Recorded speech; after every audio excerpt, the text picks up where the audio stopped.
Irmãos, você já pode abrir sua Bíblia em Deuteronômio, no capítulo 9. Nós vamos ler um trecho que vai do versículo 1 a 6.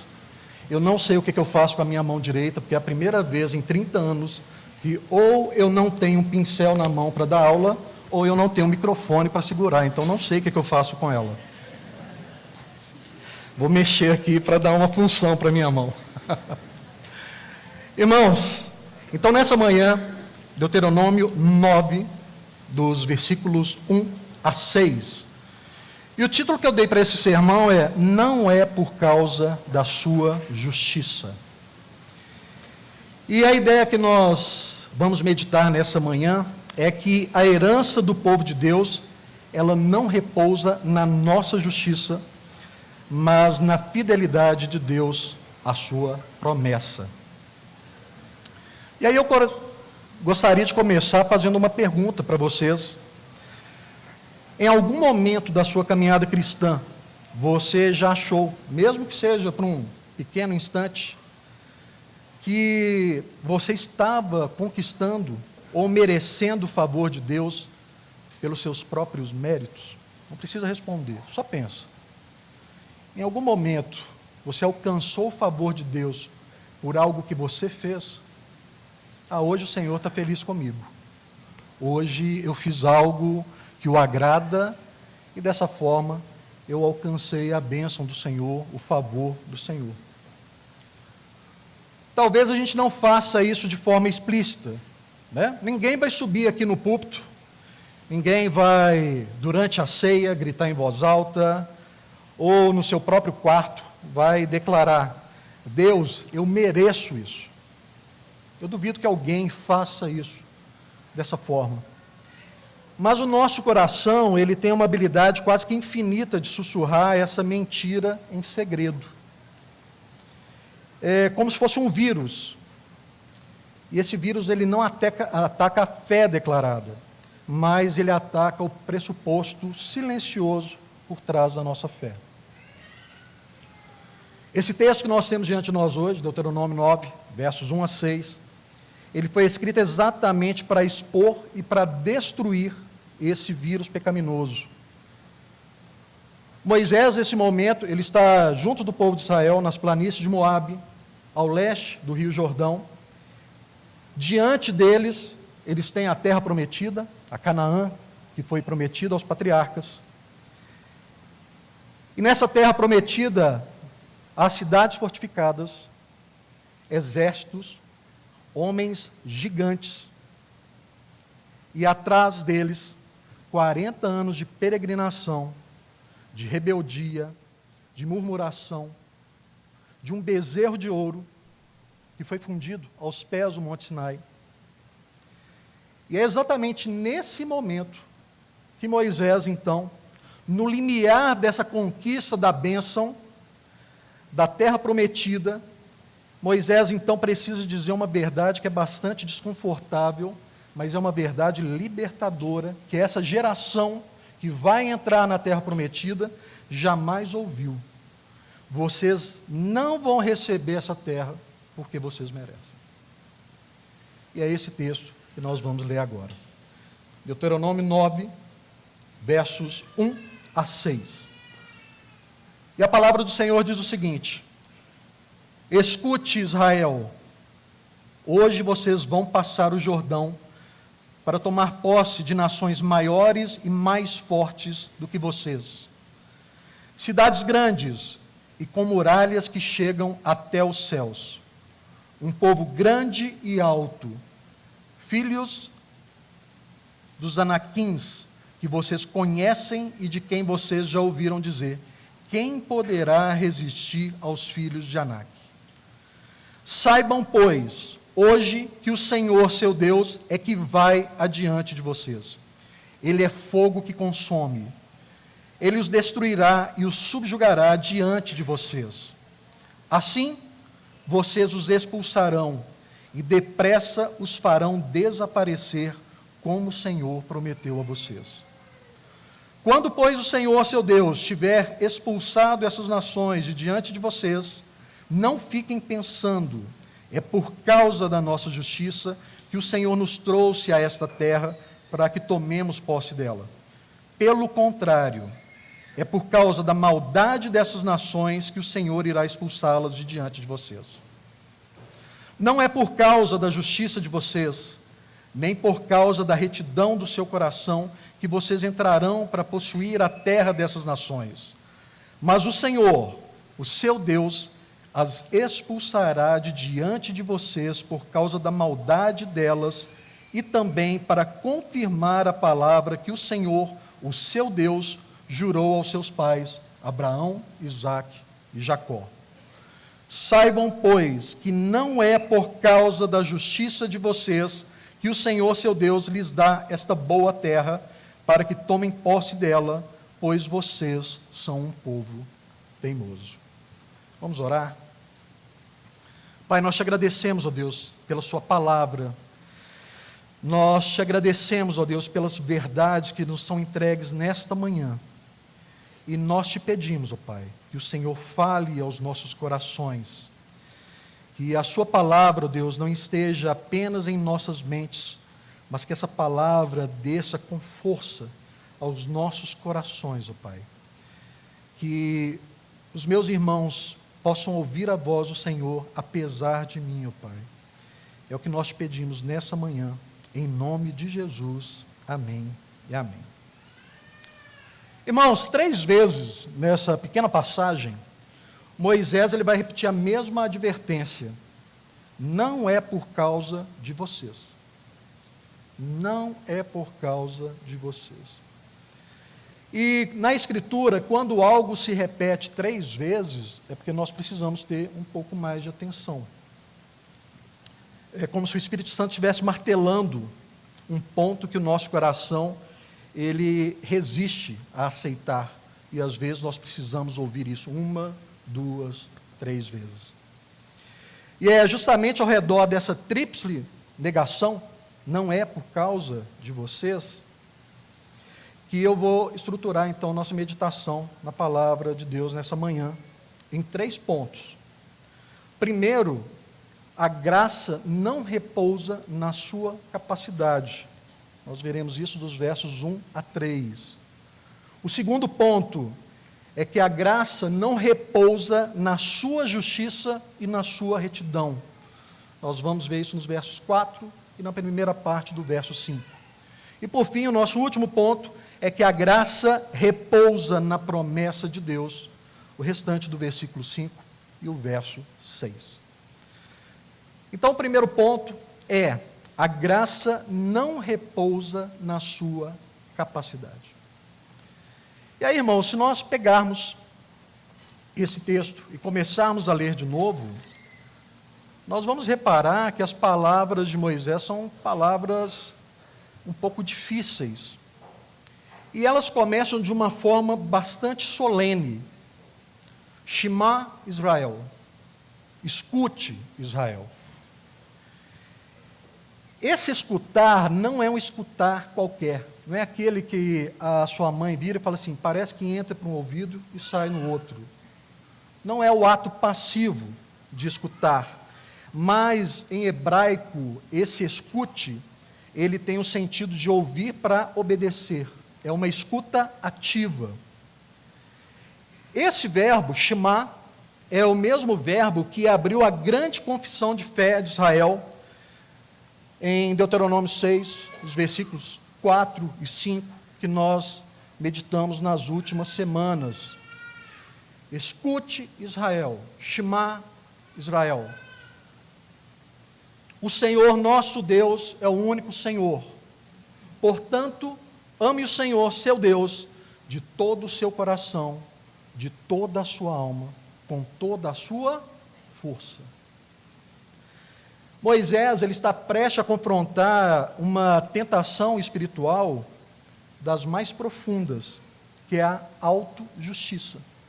Aquele sentimento que às vezes nós temos, que o nosso coração planta, em que somos justos. E por isso nós merecemos algo. O que recebemos, na verdade, é meritório.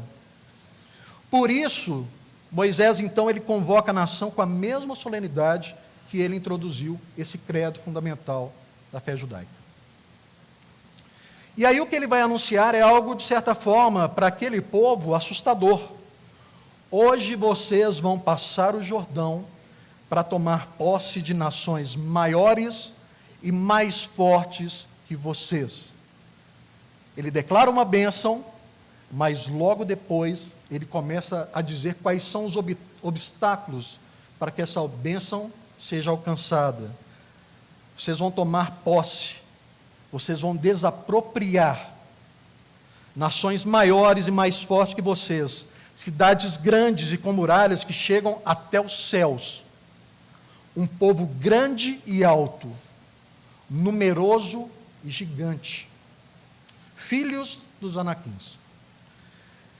Existe aqui uma progressão retórica, nações maiores, uma hipérbole que Moisés utiliza, muralhas que chegam até os céus, um povo alto, filhos dos Anaquins, os gigantes que fizeram a geração anterior desistir no deserto.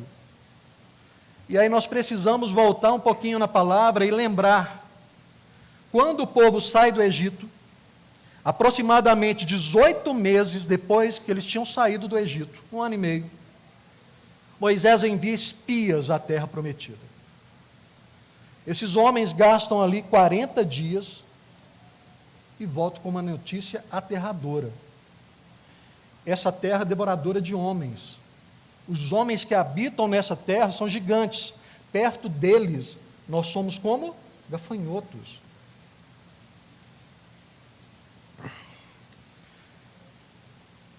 Esse relato dos espias, ele paralisou aquele povo de medo. E essa é a geração de Sinai, que o Senhor então promete: olha, vocês entrarão na terra prometida, mas não essa geração. Moisés agora, 40 anos depois, ou 38 anos e meio após esse episódio, 40 anos de toda a peregrinação, Moisés então está ecoando deliberadamente, de forma escolhida, o mesmo medo que tinha acontecido 38 anos antes. Moisés lembra a Israel as mesmas coisas que tinham amedrontado aquele povo anos antes. Só que agora ele reenquadra em uma teologia de fé. As nações continuam as mesmas, a terra prometida continua sendo a mesma, os gigantes continuam sendo os mesmos. Mas Moisés agora reenquadra isso numa teologia de fé. O que antes tinha gerado desespero no povo, agora Moisés faz um discurso para que gere segurança e dependência do Senhor. E aí vem uma pergunta retórica, que resume, de certa forma, o desespero que aquele povo podia sentir. Quem poderá resistir aos filhos de Anak? Eu imagino que talvez isso fosse um ditado popular, né? Qualquer coisa difícil que aparecesse, poxa, isso aí não dá, quem pode resistir aos filhos de Anak? Né?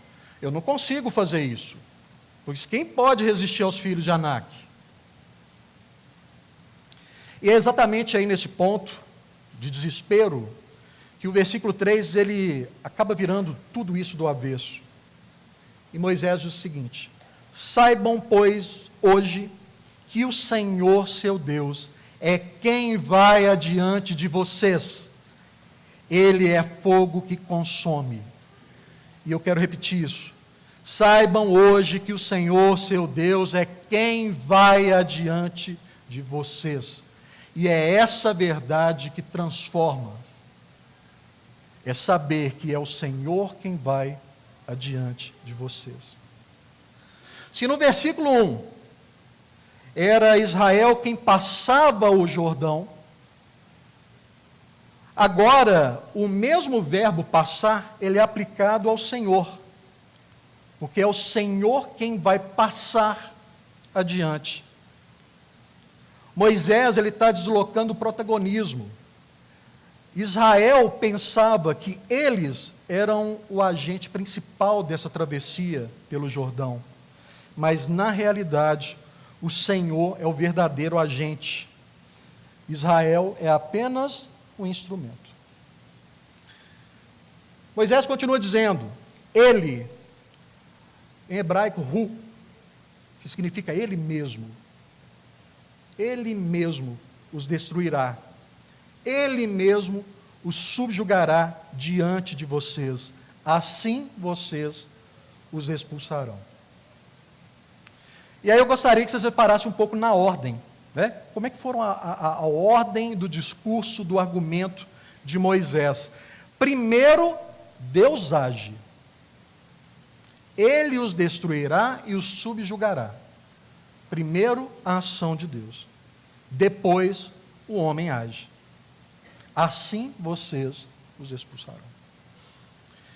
Aqui nós temos claramente, visível nesse texto, a ideia da soberania divina e da responsabilidade humana. A soberania divina, ela não anula a responsabilidade humana, muito pelo contrário, ela fundamenta e capacita. Este é o padrão de incapacidade total aplicado aqui nesse texto, na forma de uma linguagem militar, em um campo de batalha. Assim como a lei expõe para nós a impossibilidade do pecador se salvar por suas próprias obras, aqui Moisés, ele está expondo a impossibilidade militar de Israel vencer os anaquins por sua própria força. E o propósito aqui, meus irmãos, não é deixar esse povo desesperado. Tá? Olha, não tem jeito, esse povo realmente é maior. Olha, essas nações são realmente muito mais fortes. Vamos fazer o seguinte, vamos ficar aqui no nosso cantinho mesmo. Não, essa não é a ideia. A ideia é preparar o coração desse povo para a grande graça que eles vão receber. E aqui eu me lembro de uma história, minha mesmo. Eu devia ter por volta de uns 12 anos. Eu era, vocês podem acreditar nisso, eu era magro, magrinho, fraquinho, chassi do pastor Cristiano. Pra vocês terem ideia, minha mãe me dava biotônico Fontoura, só que o efeito foi tardio, foi depois do casamento, e o efeito do biotônico Fontoura, até hoje, eu sinto os efeitos dele. Mas eu sempre fui uma criança magrinha, esguio, fraquinho. Na nossa época, né, a gente brincava de bola na rua, todo dia eu apanhava. Todo dia eu apanhava. Eu conto para a Jaqueline, eu já não sei se era aos 12 anos, mas durante muito tempo eu pesei 23 quilos. E eu me lembro, eu ia no médico, 23 quilos, ia mês que vem, 23 quilos. Eu acho que eu fiquei uns 20 anos pesando 23 quilos. Isso é para vocês terem ideia do quão fraquinho eu era. E nós havíamos convertido, nós, pela graça do Senhor, o Senhor alcançou toda a minha família. E nós íamos à igreja todos os domingos. Meu pai trabalhava de 3 horários, é a forma como a gente chamava. Então, uma semana ele trabalhava de tarde, outra semana ele trabalhava durante a madrugada. E algumas vezes meu pai não podia nos levar à igreja, mas eu e minha irmã, nós caminhávamos até a igreja. Era uma caminhada longa, alguns quilômetros, mas nós não deixávamos de ir à igreja. Só que nós começamos a ter um problema. Nós passávamos no caminho por uma... Hoje é errado falar isso, mas era uma favela, uma vila. E nós passávamos por esse lugar e, numa das vezes que nós fomos para a igreja, eu e minha irmã, eu devia ter 12 anos, minha irmã devia ter em torno de 7 a 8 anos, nós estávamos caminhando, e aí um bando de rapazes, né, jovens maiores que eu, para mim eram gigantes, eram anaquins. Eles chegam, eles nos rodeiam e avisam, falam assim, vocês não vão passar mais por aqui. Se vocês passarem por aqui, nós vamos bater em vocês. Nós fomos para a igreja, e quando eu cheguei em casa, eu contei para o meu pai, pai, não tem jeito mais de ir. Os anaquins vão me bater. Eles são muito mais fortes que eu. E meu pai vira para mim e fala assim, meu filho, pode ir, não vai acontecer nada com você. E aí chegou o domingo. Irmãos, eu me lembro apenas do medo que eu sentia. Eu tinha que atravessar aquele lugar e eu ia apanhar. Eu já estava acostumado a apanhar, mas eu acho que daquela vez a surra ia ser muito grande. E eu chorei, falei, pai, não dá para ir, eu vou. Meu pai, meu filho, pode ir, nada vai te acontecer. Então nós fomos caminhando. E quando a gente foi chegando perto da favela, os rapazes já avistaram e já foram se aglomerando. Irmãos, eu não sei como. Eu sei que antes do primeiro soco, do primeiro chute, meu pai já tinha chegado. Meu pai é um homem manso. Meu pai é incapaz de xingar. Eu não me lembro, eu acho que meu pai não xingou. Mas só a presença dele ali desarmou aqueles rapazes. E eu me lembro que aí nós fomos embora, passamos. E a partir daquele dia, nós poderíamos ir tranquilos. Eu passei por aquele mesmo local várias e várias vezes, tranquilos. Por quê? Porque a memória do meu pai, chegando para nos defender, passava adiante de nós. E é isso que acontece com esse povo. É exatamente essa virada que ocorre no versículo 3. A pergunta no versículo 2 era: quem pode resistir aos filhos de Anak? Essa pergunta agora ela é completamente reformulada. A questão nunca foi se Israel seria capaz de resistir aos gigantes. A questão é que os gigantes, os Anaquins, jamais poderiam resistir ao fogo consumidor que ia passando à frente de Israel. Meus irmãos, quantas vezes nós olhamos para os nossos Anaquins, esses gigantes em nossa própria vida? Um pecado que às vezes nos parece invencível, uma circunstância que parece impossível, uma tentação que já nos venceu tantas vezes, e aí a gente acaba concluindo que não tem solução. A resposta de Deus para nós não é: você é mais forte do que pensa. Jaqueline, você é mais forte do que você pensa. Catarina, você é mais forte do que você pensa. Isabela, você é mais forte do que você pensa. Não, a resposta não é essa. A resposta de Deus é: meu filho, eu sei que você é fraco, mas eu vou adiante de você. Essa é a resposta de Deus para o nosso medo. A sua santificação, a sua perseverança, a sua vitória sobre o pecado que mais te assedia, não depende na origem da sua força de vontade. Não é a sua força de vontade que vence o pecado. Elas dependem de Cristo. Cristo já foi adiante de nós, Ele já triunfou sobre o pecado e sobre a morte. Você não vence porque você é forte. Você vence porque aquele que vai adiante de você, Ele já venceu. Mas aqui a gente poderia então pensar: tá bem, eu não tenho força para conquistar a vitória sozinho, mas ao menos eu me esforço. Tudo bem, eu não tenho capacidade, mas eu tenho força de vontade. Eu sou obediente, eu tenho um coração sincero diante de Deus. Talvez a vitória não venha da minha capacidade, realmente, eu não tenho força, mas certamente vem do meu caráter.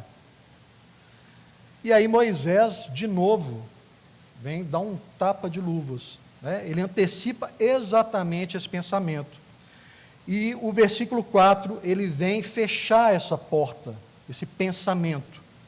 E aí isso nos leva então para o segundo ponto, que é: a graça não repousa na sua justiça e na sua retidão.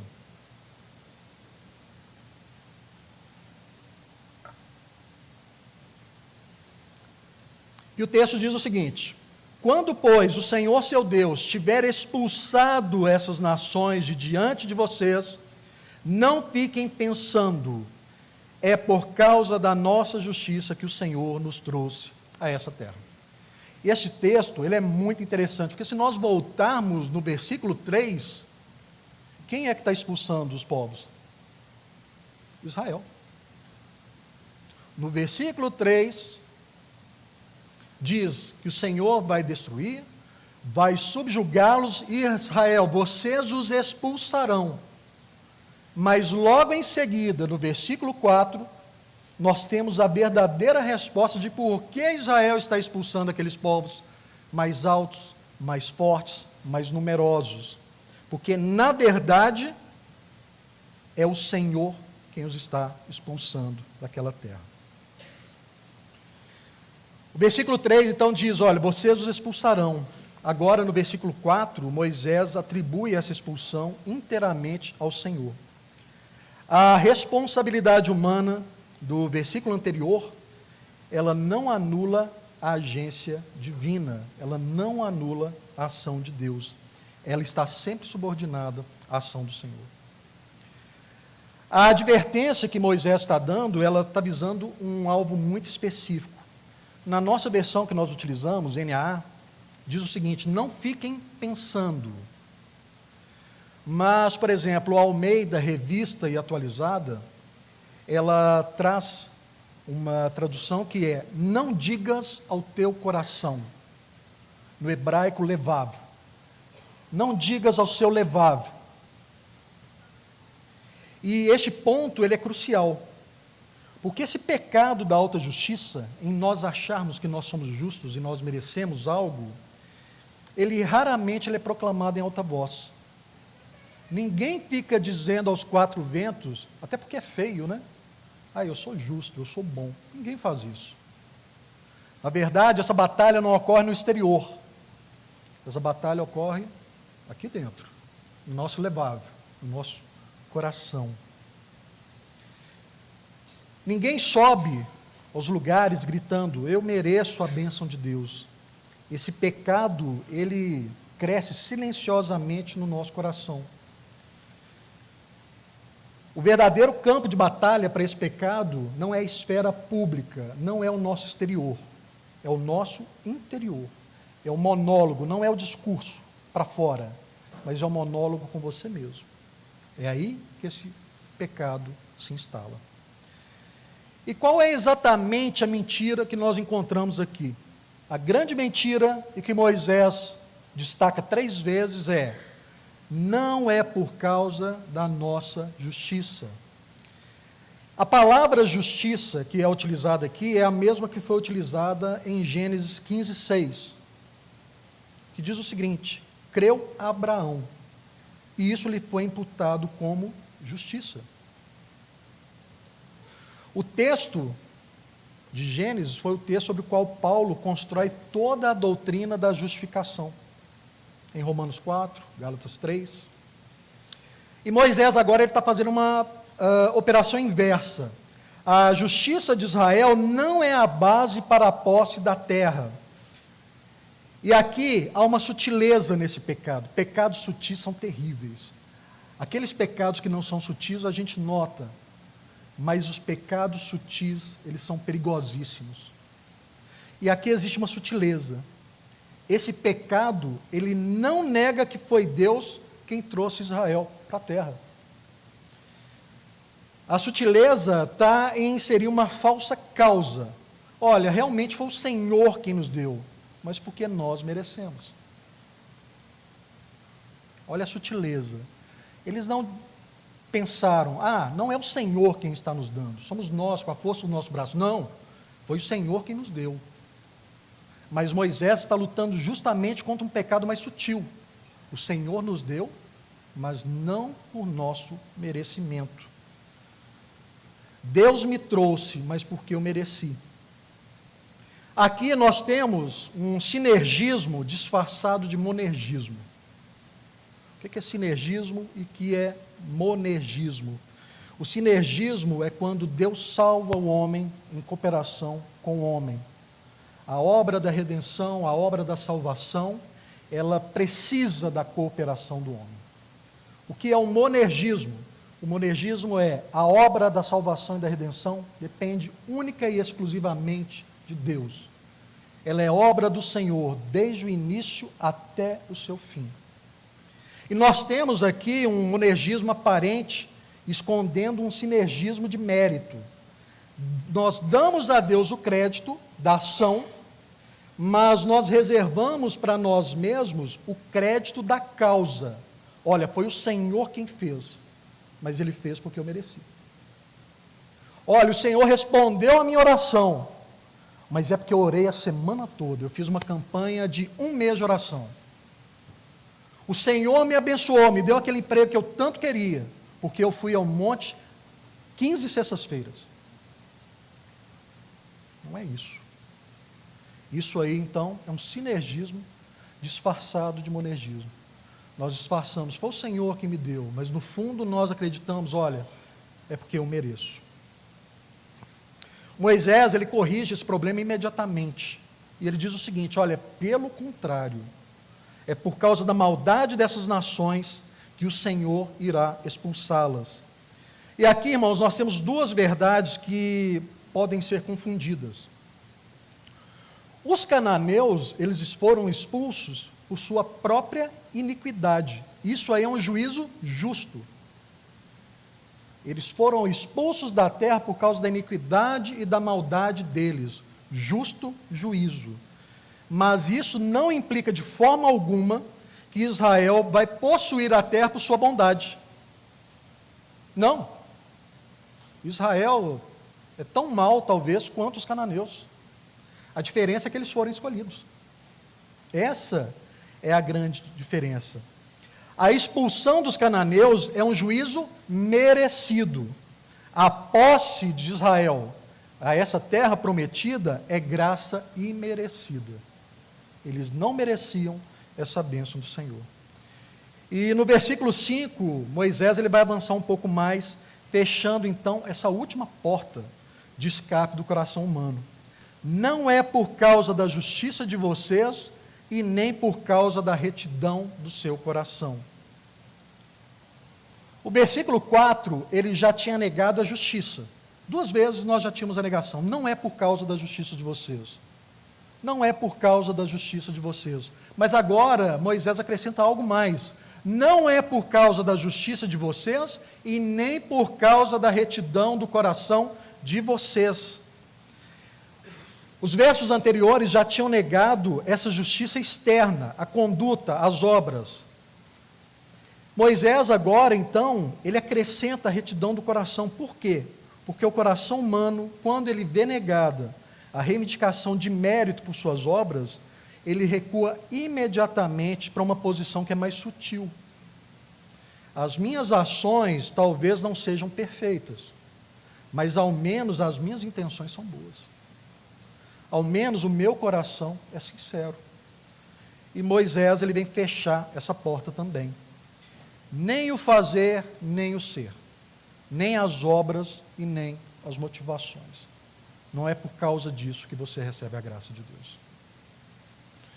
E eu queria contar uma história que todo mundo já conhece, que é baseada na história do filho pródigo, atualizada um pouquinho para os nossos dias. Então vocês imaginem um pai que decide dividir a herança entre os filhos. Um deles trabalhou arduamente na empresa da família, durante toda a vida. O outro se afastou, aproveitou, cometeu erros, voltou depois para consertar o que ele havia estragado. A herança, se ela fosse concedida estritamente por mérito, o segundo filho provavelmente ficaria de fora, ele não teve mérito algum em receber. Mas o pai, por pura e deliberada bondade, ele decide repartir a herança igualmente entre os dois. Não porque os méritos se equivalem, mas porque a decisão do pai nunca esteve fundamentada em mérito, mas no amor e no compromisso do pai com seus filhos. O filho mais dedicado, então, ele poderia reclamar. Puxa, mas eu trabalhei a vida inteira, meu irmão não fez nada. Quem merece sou eu. Mas então ele pode recuar e pensar o seguinte, não, tudo bem, eu não fiz mais do que a minha obrigação, eu realmente, meu irmão errou, mas eu teria que ter trabalhado mesmo. Mas aí ele pode cair então no segundo erro. Ao invés de reclamar a herança pelo mérito, reclamar pelo seu coração. Não, mas o meu coração nunca se afastou do meu pai. Eu sempre estive próximo ao meu pai. Ambas essas portas precisam ser fechadas. A herança, ela não veio das mãos nem do coração dos filhos. Ela veio inteiramente da decisão do pai. Meus irmãos, esse pecado da autojustiça, de acharmos que temos merecimento, ele é extremamente perigoso na vida cristã. A religiosidade que se orgulha silenciosamente da própria sinceridade. Você pode já ter ouvido, ou você pode já ter pensado em algo como: olha, eu não sou perfeito, mas pelo menos o meu coração está no lugar certo. Eu amo o Senhor. Cuidado, cuidado. Esse pensamento, por mais inocente que ele seja, é a mesma mentira que Moisés está combatendo aqui. Calvino, grande teólogo, dizia que o coração humano é uma fábrica perpétua de ídolos. E talvez o ídolo mais sutil que essa fábrica produz não seja o dinheiro, não seja o prazer, mas seja o próprio mérito disfarçado de gratidão. A forma mais perigosa de orgulho espiritual não é o ateísmo declarado. É a religiosidade que transforma graça em recompensa. Eu recebo isso porque eu mereço. Então examine seu coração hoje. Quando Deus te abençoa, qual é o primeiro pensamento que vem? Nós precisamos matar esse pecado em sua raiz. Nós não temos merecimento. Então, para fechar, se não é pela nossa capacidade, não é pela nossa justiça, nem pela retidão do nosso coração, então por que Israel está recebendo essa graça? Por que nós recebemos a graça de Deus? Se Moisés fechou toda a porta para o mérito humano, ele nos deixa aí um pouco no vazio, mas então vem a resposta. Ele vai nos conduzir no final do verso 5 e no versículo 6 ao único fundamento que resta, e que na verdade é o único fundamento que jamais poderia falhar. E aí nós chegamos ao nosso último ponto. A graça, ela repousa na promessa de Deus. O texto vai dizer o seguinte: mas o Senhor, o seu Deus, as expulsará de diante de vocês por causa da maldade delas, e também para confirmar a palavra que o Senhor, o seu Deus, jurou aos seus pais, Abraão, Isaque e Jacó. Aqui, finalmente, a gente tem um fundamento positivo. Depois de 3 negativas, não é por causa da sua justiça, não é por causa da sua justiça, não é por causa da sua justiça e retidão. Finalmente, Moisés apresenta um motivo. Por que nós recebemos essa graça? A posse da terra, ela não repousa em nada que existe em Israel. Ela repousa inteiramente no compromisso que Deus fez consigo mesmo, na palavra que ele jurou aos patriarcas. E essa é a definição mais precisa de graça que a Escritura poderia nos dar. Graça é o favor absolutamente imerecido. Nada do que nós recebemos, nós fizemos por merecer. E aqui está a maior consolação possível. Se a herança dependesse da justiça de Israel, ela seria eternamente instável, porque Israel é inconstante.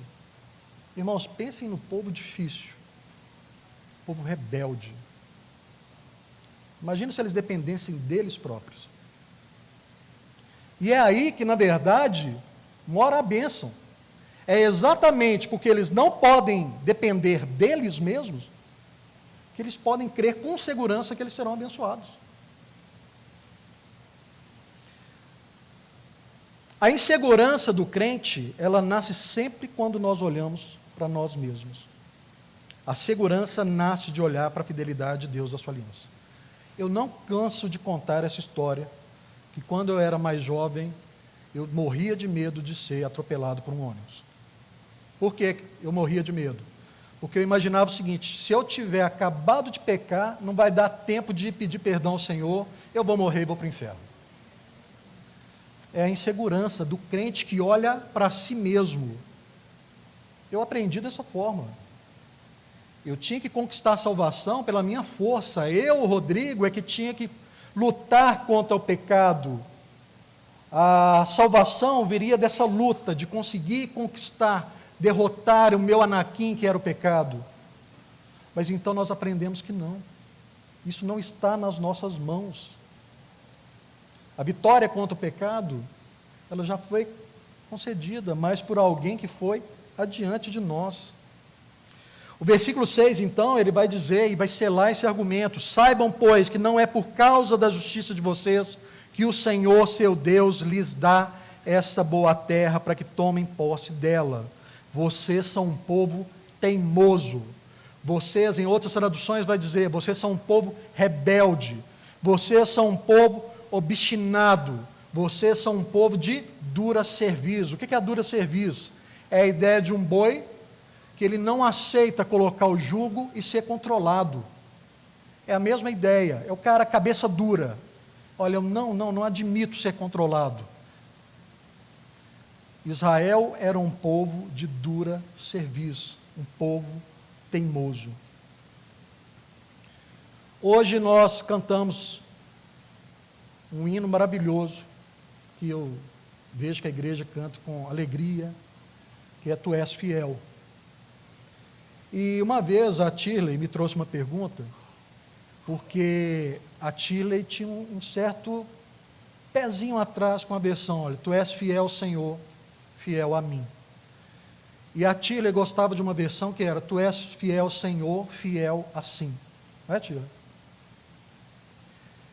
Irmãos, eu posso dizer para vocês com muita tranquilidade, que nós podemos tomar posse disso.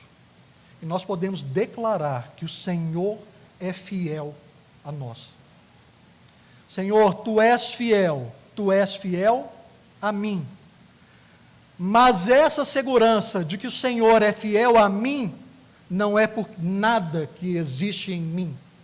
É por causa da fidelidade primeira dele consigo mesmo. É por isso que nós podemos cantar e acreditar com segurança nessa promessa. Senhor, Tu és fiel a mim. Tu és fiel a mim. Eu posso cantar isso com segurança. Porque se eu cantasse, Tu és fiel a mim, achando que eu teria algum mérito, eu falharia miseravelmente. Mas eu posso cantar com segurança que o Senhor é fiel a mim, porque antes o Senhor é fiel consigo mesmo, com a sua aliança e com a sua promessa. Se você está aqui hoje carregando esse peso de saber que falhou, que voltou ao mesmo pecado de novo, que seu coração muitas vezes é teimoso, como o povo de Israel, ouça bem, a segurança diante de Deus nunca esteve ancorada na sua constância. Ela está ancorada na promessa que Deus fez, e essa promessa o Senhor jamais quebra por sua fidelidade. Você não precisa fingir sinceridade que não tem para se sentir seguro diante de Deus. Você precisa apenas repousar naquilo que Ele mesmo jurou. Ao mesmo tempo, essa graça, ela não pode produzir em nós indiferença. Pois a mesma graça que nos aceita apesar da dureza do nosso coração, apesar da nossa dura cerviz, é aquela graça que transforma e te dá um novo coração. Então não aceite isso. Olha, eu não consigo vencer o meu pecado, então o Senhor me aceita do jeito que eu sou. Não. O Senhor te dá graça, Ele te aceita, mas Ele vai adiante de você. Ele atravessa o Jordão, Ele enfrenta os seus anaquins e os vence, e Ele transforma o seu coração.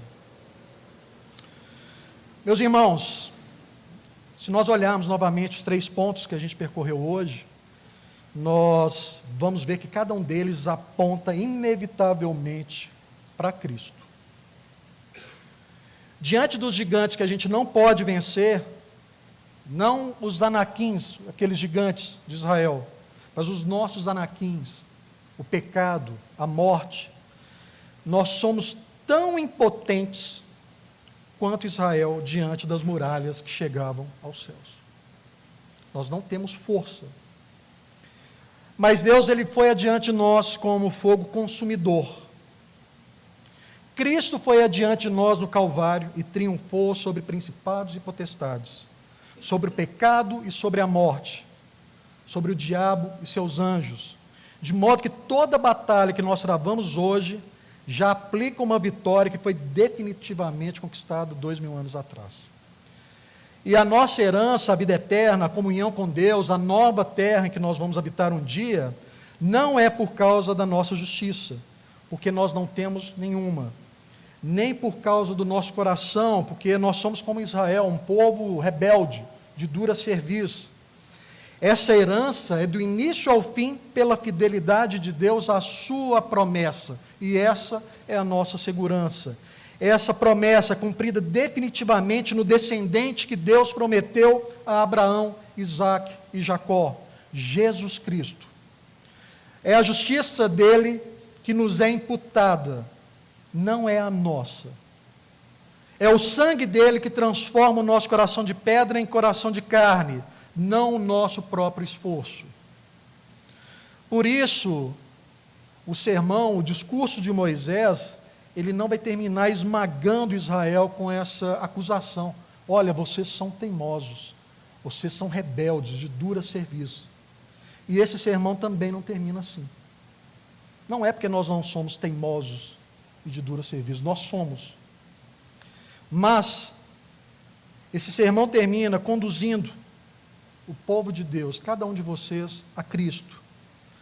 Cristo, aquele que morreu pelos rebeldes, que deu a eles um coração novo, que garantiu a herança inteiramente por sua própria fidelidade. Que você saia daqui hoje, não olhando para dentro de si mesmo, em busca de algum mérito, mas que você saia daqui hoje, olhando para o alto, para aquele que foi adiante de você, que morreu no seu lugar, e cuja fidelidade é o fundamento inabalável da nossa esperança. Amém? Vamos orar. Senhor Deus, o Senhor é soberano, o Senhor é misericordioso, o Senhor é Deus bondoso, o Senhor é Deus que luta as nossas batalhas, o Senhor é o Deus que passa à nossa frente e luta contra os nossos anaquins. O Senhor é Deus que já conquistou a vitória por nós. E nós hoje reconhecemos que nós somos um povo rebelde, obstinado, um povo de dura serviço. Mas nós, ó Deus, agradecemos por tamanha graça, por favor tão imerecido, ó Pai, que o Senhor nos concede, apesar de não haver mérito nenhum em nós.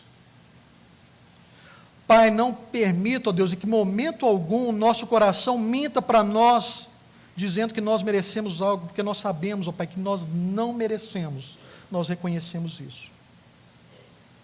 E nós te agradecemos, ó Pai, por tão grande favor.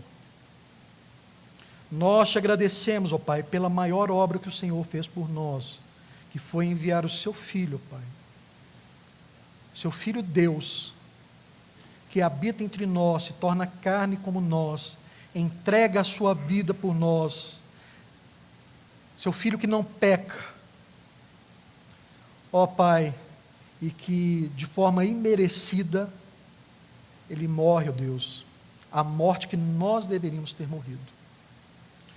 Nós te agradecemos, ó Pai, por todo o seu favor, ó Pai, por tudo que o Senhor fez, por tudo que o Senhor ainda faz e por tudo que o Senhor fará ainda por cada um de nós, ó Pai, por cada um dos meus irmãos. Eu te agradeço, ó Pai, em nome de Jesus. Amém e amém.